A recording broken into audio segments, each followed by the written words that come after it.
I had no money, I had no business intellect at all, and no support mechanism at all. I was a lone ranger by myself. For the next 7 years of my life, did nothing but save money. I'm Ron Holt. I'm the CEO and founder of Two Maids and a Mop. Hi, my name is Andrew Wells, and welcome to our show, Executive Lives, Living Life on Purpose. So I'm Matt Wilson, and we're sitting down with successful people that also live life on purpose. The goal of the show is to not only discuss the success, but also the challenges that these individuals have faced, and to encourage you as you face similar challenges in life. And so we're sitting here with Ron Holt. He is a CEO of Two Maids and a Mop. It's a nationally recognized cleaning company. In fact, he's one of the fastest growing cleaning companies in the country, fastest growing franchises in the country, and is considered number 7 fastest growing business in Alabama. He was awarded the Top CEO Award from the Birmingham Business Alliance, and recently was featured on the show CNBC's The Job Interview. But it wasn't that easy. He's been growing at it for over 14 years. That's crazy. So over 14 years. And More than 28. so he's been doing this for a little while, but he was growing at it, punching at it. He graduated from the University of Georgia. Go Dogs. Go Dogs. Go Dogs. And by day, trying to scrounge up $150,000 to start a business he still didn't know what was going to be. By day, working in a laboratory, and by night, working in fast food restaurants. And so he did that for 7 years, finally made $150,000 in it, had saved up $150,000 and started his new venture. He is a Georgia native and is currently living here in Birmingham, Alabama, has a wife and a daughter and a son. Ron, thank you for joining us today. You bet. Glad to be here. I just want to sit back, though, and keep listening. It felt good. I wish I had no words. Yeah, all the things you just said were spot on. It takes me back to those early days and where we are as a business now. Sometimes we get caught up in just the day-to-day nuances of running a business and working. But when you do sit back and you think about where I have come, it is somewhat humbling to honestly, to say the least. We've had a vision and a dream from day one. But the reality of it, sometimes when you think about it, it's hard to believe because we've come a long way, one house at a time, literally. Mm-hmm. Yeah, so I definitely want to touch on that because a lot of people they see the success, they see that somebody's up here now, and they think, well, that's great for them, but they haven't had to face some of the challenges that I've had to overcome in life, or maybe they're not even happy for you at all, but. Take us back to the beginning when you cleaned that first house, and we talked a little bit earlier about the vision that you had for the business. Did you just have to keep reminding yourself of what that vision looked like as you were doing those grueling tasks? If you don't mind, I can take it farther back than the first home, because my story at least started roughly 7 years before I ever cleaned that first home. Okay. So I was working inside of a lab in Atlanta. I just graduated from Georgia. And not a whole lot you can do with a biology degree, stunner, right? So med school, which they didn't want any part of me, or go get a job somewhere. So I moved to Atlanta, like a lot of people who graduate from Georgia do, and I worked inside the lab. And after about, 2 hours, I figured out that this whole working for corporate America thing was going to be tough for me to really be satisfied with.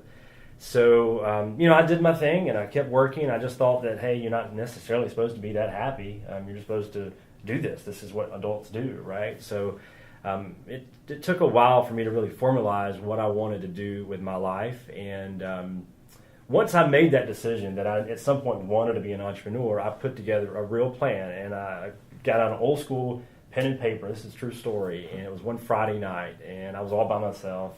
And I said, gosh, there's got to be something different. So I put together a plan on how I was going to change my life, and what I was going to do was, one, find happiness. And for me, happiness was building a business from the ground up. That's what I really felt like I was called to do and would enjoy doing. So I knew I didn't have money.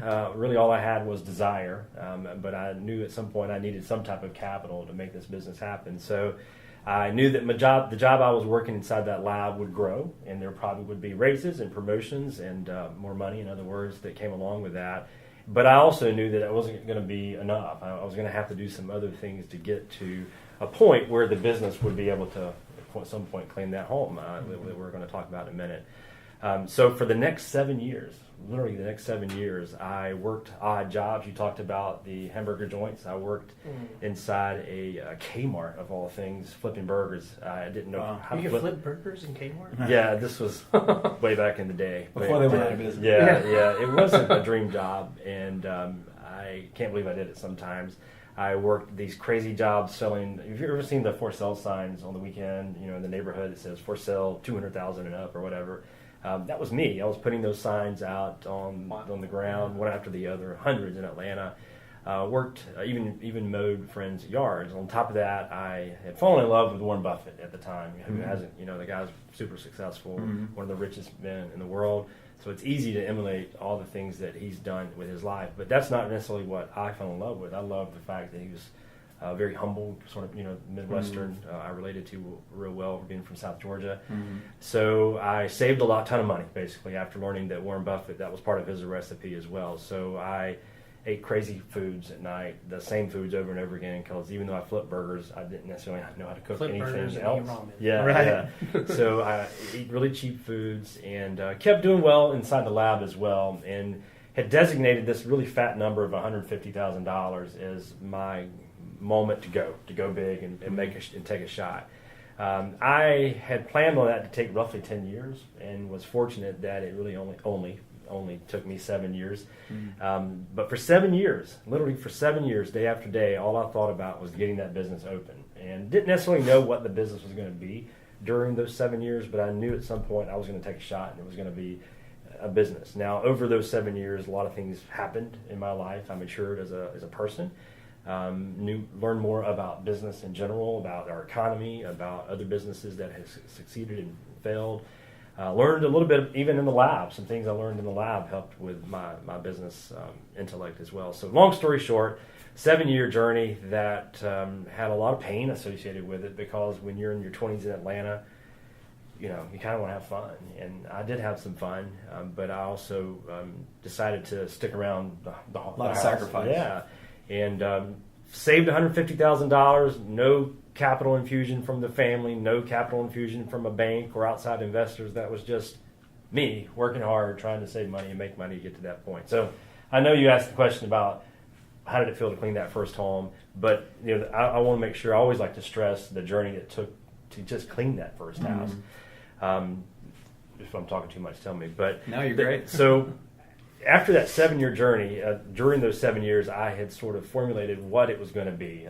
Like I said, when I first started, had no clue it was going to be a residential cleaning business. But along the way, fell in love with service industry, fell in love with the idea of recurring revenue, loved the idea that the residential cleaning industry had no real technological innovation going on there. It was really just a side job for most people, even is today.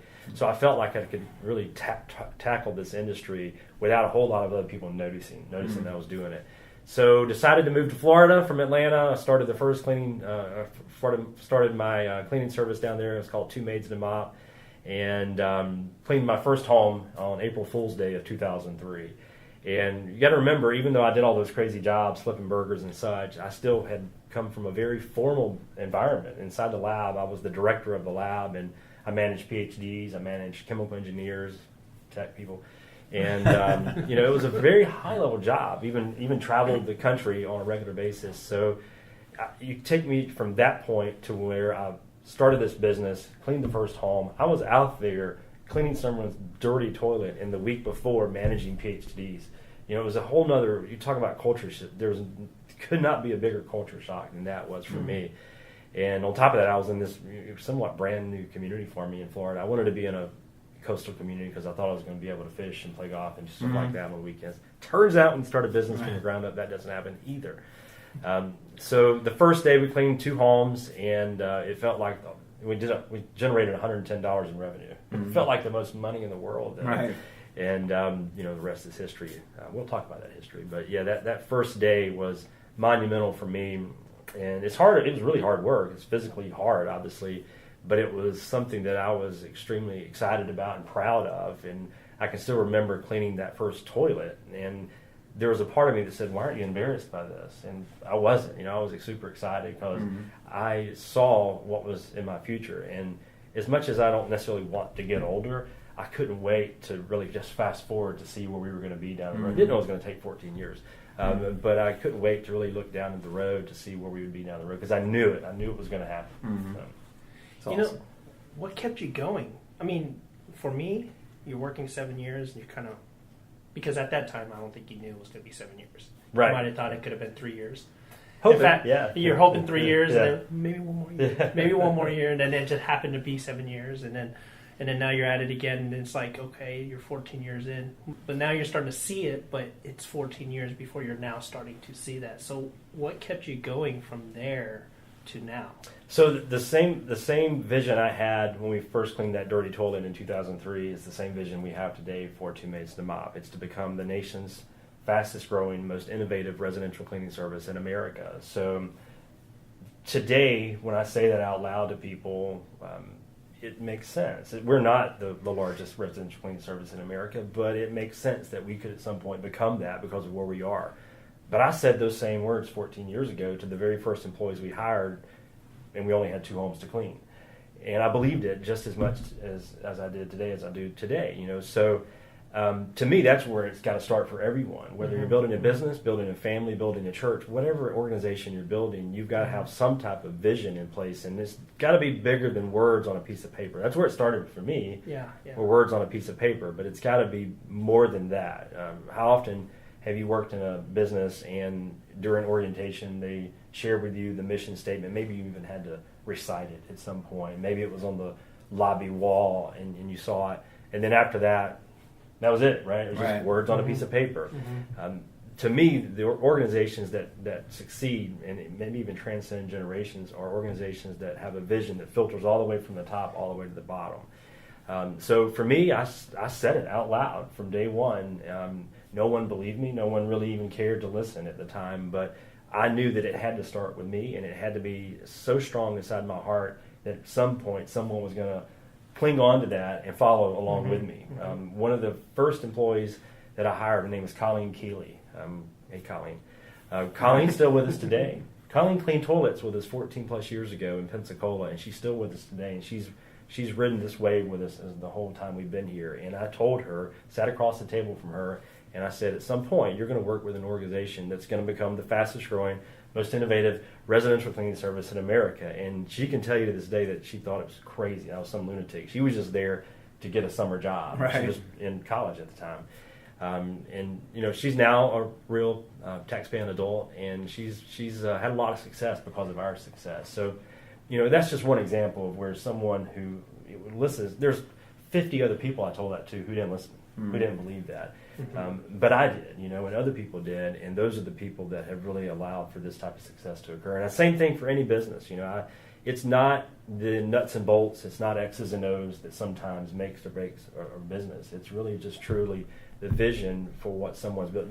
Without a vision, you don't have a clue where you're going in life. So I think that's probably step one for anyone. I know it was for me, and it's kind of hokey pokey kind of stuff. People sometimes want to get roll their sleeves up and get their hands dirty, and there's a time and place for that. But it's got to start with some type of direction in life, and you got to believe in it. And for me, it's been so strong to me that it's been my personal scoreboard. I don't go a day without thinking about where am I in life? Where am I with Two Maids and a Mop?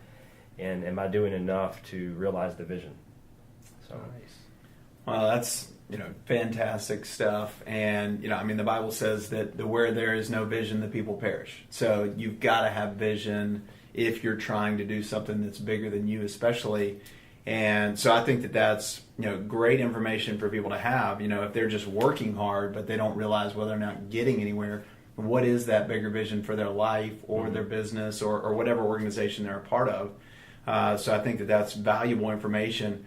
But everybody's got a plan until they get punched in the mouth. Mike Tyson. So from that aspect, you've got this vision and you've got this aspiration. Where you want to be, but obviously there had to be roadblocks and there had to be challenges that you faced outside of the grueling hours that you're already working. When you started the business and then faced some of those challenges. What were some of the earlier challenges that you did face? First and foremost, I made no money. So I just talked about the 7 years of just nothing but crazy lifestyle living, eating, cheap foods that no one else wanted, and working night jobs, and just doing whatever I could to save the money. For the next 2 years after I started the business, I never made a dime. Not only did I not make a dime, I didn't have a paycheck at all. So I was working longer hours than I'd ever worked before. Back in the early days, we did more than just the residential cleaning. That's why the vision sort of had to become more important for me, because we were chasing dollar bills early on. Mm-hmm. So we cleaned offices. It was Florida, so we also cleaned vacation rentals, and of course we cleaned homes as well. So we started at 6 in the morning and we finished at midnight. And I worked from 6 in the morning to midnight every day. We didn't work Sunday, but 6 days a week, and never made a dime. And did that for 2 years. And it really took almost a full 3 years for us to actually show some type of accounting profit. So there was no bigger battle than that, because there was no real tangible validation to what we were doing. Everything was still very theoretical, because even though I'd always designated Pensacola, the first store was in Pensacola, as an incubator, the incubator at some point has to grow up. There's got to be a baby born, and there's got to be an adult. It matures from that. Well, that baby was never born for the first couple of years. It was just still very theoretical. And on top of that, not only did I not make money, but I literally got to a point where almost all of those $150,000 bills were gone. I always talk about this really monumental moment in my life. It was a Friday, and we had made payroll. It was roughly 2 years into the business, and literally I didn't know I was going to make the next payroll. We paid our employees every 2 weeks. So I was by myself, so I went to I don't know why I did this, but I went to a seafood restaurant. What depressed business owner goes to a seafood restaurant? But I just saw... I usually eat shrimp. Yes, I usually go to Kobe's.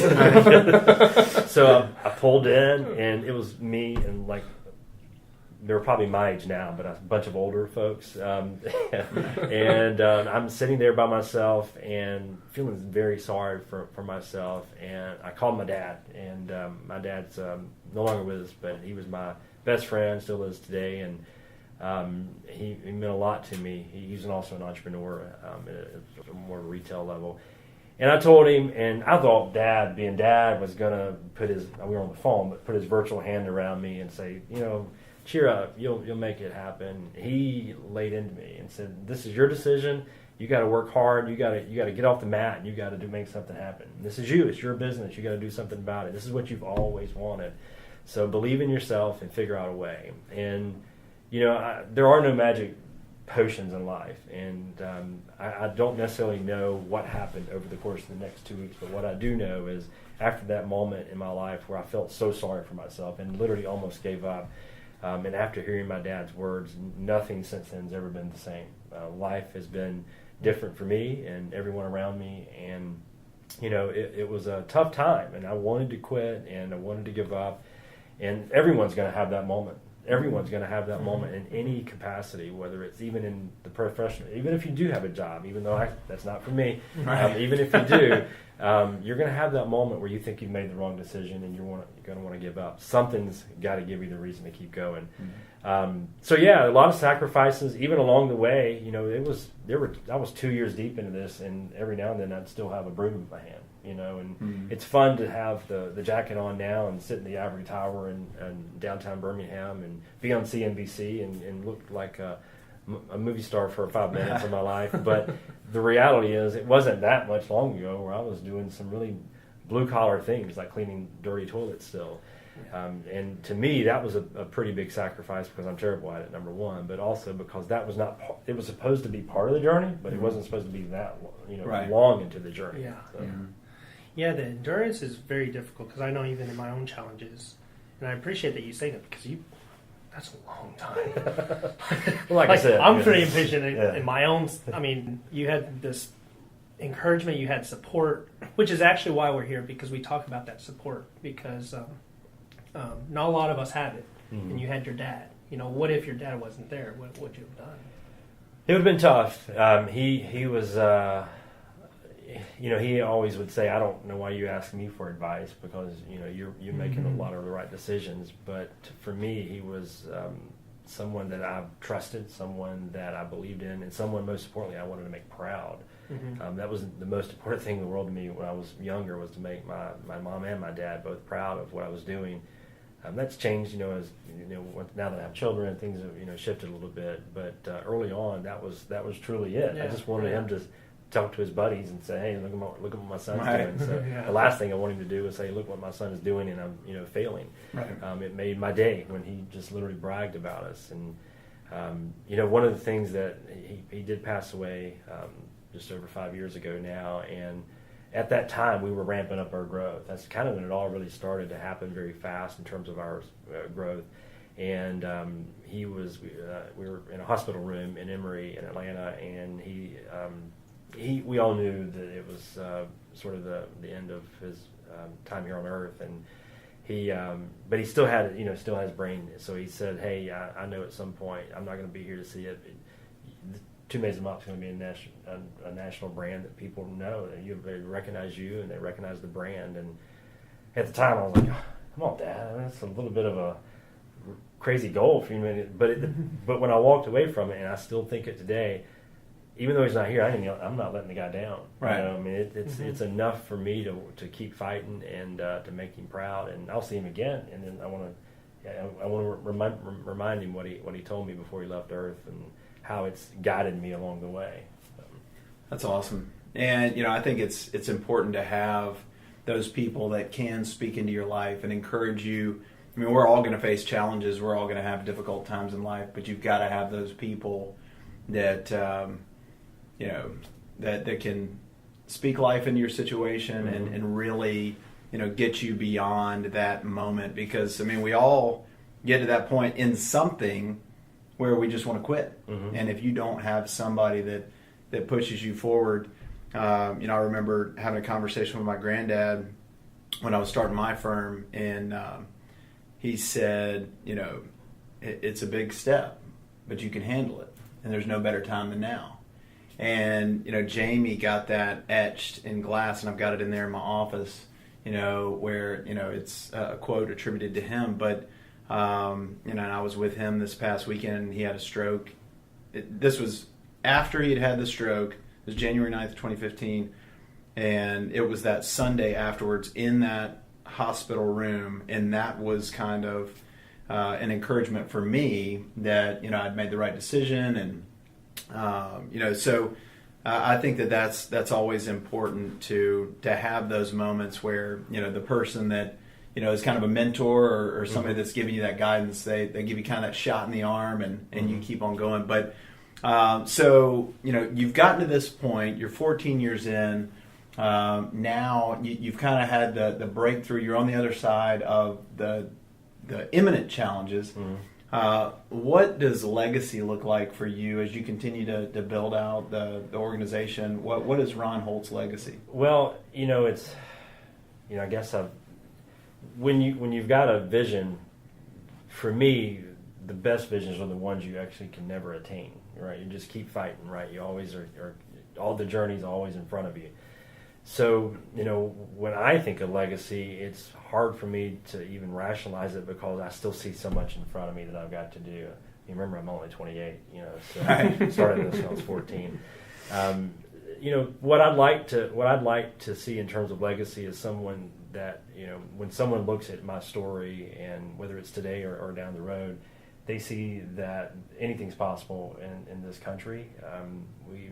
We were just talking before hearing about my disdain for Shark Tank, and not because it's not a great entertainment source. I actually enjoy watching it as just a viewer, but what I'm concerned about is what it teaches people, because the glory is just some type of capital infusion into the business instead of the actual journey of the business itself. And what people don't see is that even though there may be millions of dollars injected into the business, there's 10, 20 years of work still required to build something that's going to produce jobs and capital for that particular community. So for me, that's what I want my legacy to be, is that anything that when someone sees my story, that they can actually recognize that they can do something themselves, and it doesn't have to be a business. I tell my kids are so young now that it's hard for them to think about down the road. But what my plan is for them to when they learn what it is to become an adult. It's not necessarily to become a business owner.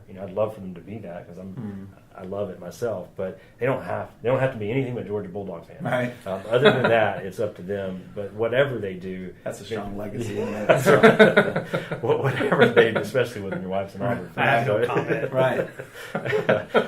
but I do want them to know that it's going to have to take consistent effort for a long time.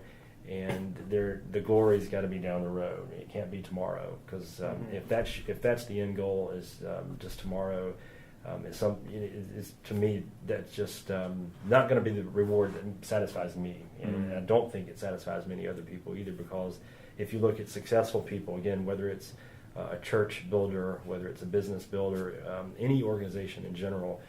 In most cases, you don't see a lot of overnight success stories. Even for businesses and organizations that have lots of money infused early on, it's still a very long journey that takes them from day one to where they want to be. So, I hope that people will respect that, even though it's not sexy. It's a lot easier and a lot cooler to say, hey, I flipped this business in 2 years and made $500 million. That's just... But the reality is much different than that, I think, in most cases. Who flipped a business in 2 years? Man, I need to probably some app. Right. No, I like what you said there because it takes me back to a time where I had lunch with a friend, and I was 2 years into my business, maybe 1 year, and I said, I don't have any money, I can't do this anymore. And so, just so you guys know, you can do it because he did it. I had to do it. We all had to do it. And some of us don't have the capacity to get in that. So, yeah. But he said, you don't need money. He was a top executive of a large worldwide company. It was called Owens Corning. I'll give you credit, David Randolph. This is one of my good friends. But he said, you don't need money. Just got to be creative. Because all money does is accelerate what you already have, what you're already doing. And so we talk about that, his legacy. And so I love what you're saying about that because it's... It is, I think, something that people have to understand that, hey, it's not going to be easy. And what do we do? You're talking about vision. We got to have vision. We got to have support. How do you get, you talked about how you got vision. How do you get that kind of support? How do you get those people around you so that way you're prepared for whenever those tough times do hit? Well, it's very similar to raising a child. I have two beautiful kids, and they look up to me and my wife Rachel for everything. Right now, they're 2 and they're 6, so they're very dependent on us for just survival.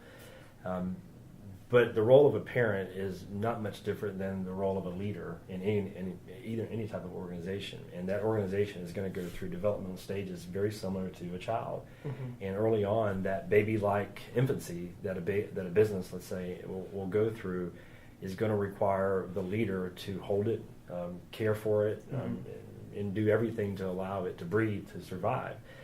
So, to answer your question, you lead by example. If you lead by example and you do that on a consistent basis over and over and over again, you show your people that you care about this, and it's more important than just about anything, then people will follow. Not everyone, and you don't need everyone to follow. You need people that believe in your passion and believe in what you're building to follow along with you. And, we've got countless examples inside our own organization. I've talked about one, but there's many others that have really set up roots within Two Maids and a Mop. And when people when they hear the words Two Maids and a Mop, in most cases, if they've never heard our story at least, they think, well, it's just another cleaning company.